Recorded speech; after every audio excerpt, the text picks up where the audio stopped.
Waefeso sura ya 4, nitasoma mistari ya utangulizi wa kipindi chetu kuanzia mstari wa 1 mpaka mstari wa 6. Nasoma katika jina la Yesu.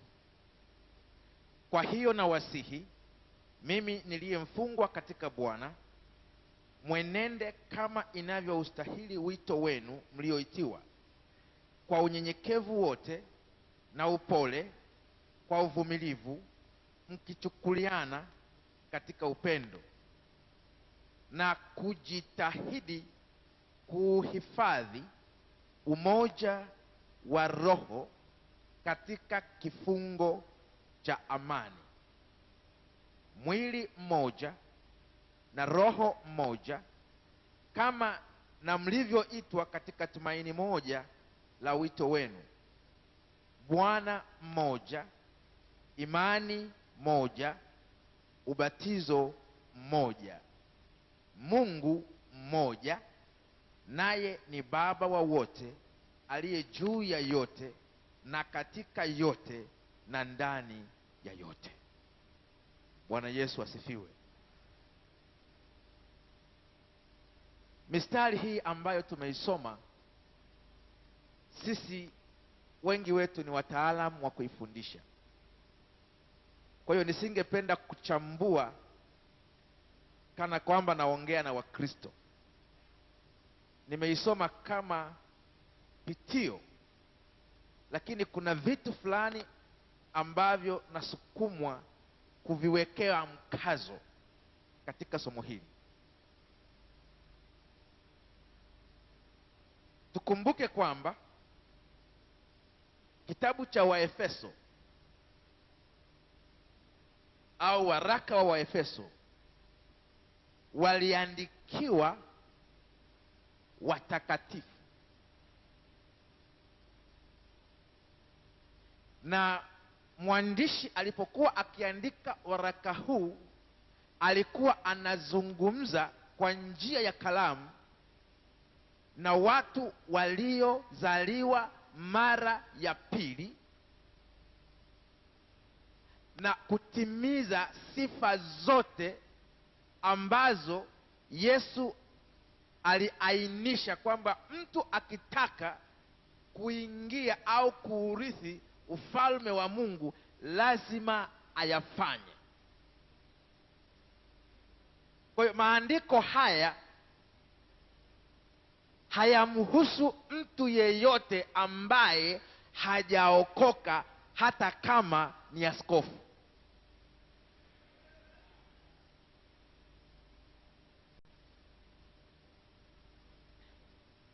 Narudia tena, maandiko haya hayamhusu mtu yeyote wa dini yoyote katika dhehebu lolote ambaye hajazaliwa mara ya pili, akapokea msamaha wa dhambi pamoja na kutimiza haki yote baada ya kuamini na kubatizwa na kukirimiwa kipawa cha Roho Mtakatifu. Mtu wa aina hii aliyetimiza haya ndiye ambaye maandiko haya yanamhusu. Nje ya sifa hizi,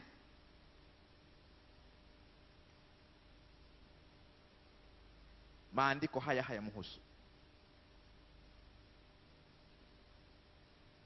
Sasa hilo nalisema kwa ujasiri, kwa sababu kwa kadiri nilifahamu Biblia na haya maandiko kama nilivyosema, na utata tulio nao katika mazingira tunamofanya kazi na jinsi tunavyosongwa siku hizi, ni wakati sahihi sasa wa sisi tunaojitambua kwamba tumekidhi sifa hizi kusimama na kusema na kutamka pasipo woga, aibu, kwamba umoja wa roho unawahusu walio wa roho peke yao. Sasa kama hiyo itatafsiriwa kwamba ni ubaguzi, ni kwamba huo ubaguzi upo tayari, ila sisi tunautangaza.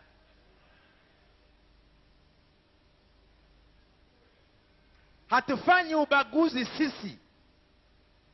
Ubaguzi upo kwa sababu ziko tofauti kati ya nuru na giza.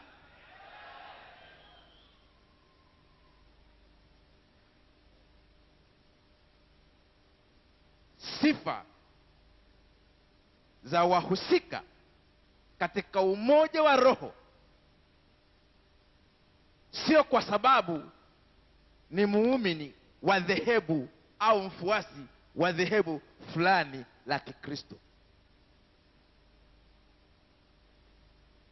Unakuwa mhusika na mshirika katika umoja wa roho kwa sababu wewe binafsi umekutana na nguvu ya Kristo, ukageuzwa kutoka katika hali ya dhambi na kuingia katika hali ya utakatifu wa kweli ambao unatembea nao kila siku. Na yeyote aliyefanya kama wewe popote alipo, wote ni washirika katika umoja wa roho.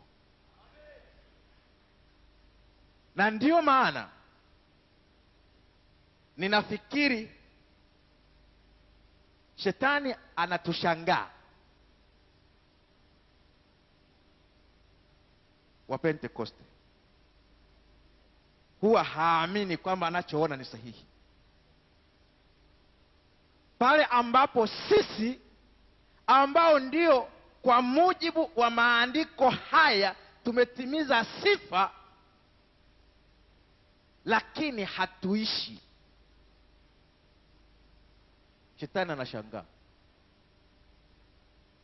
Roho Mtakatifu tunaye, maandiko tunayo, halafu bado tunaishi kama yatima katika jamii tunamoishi.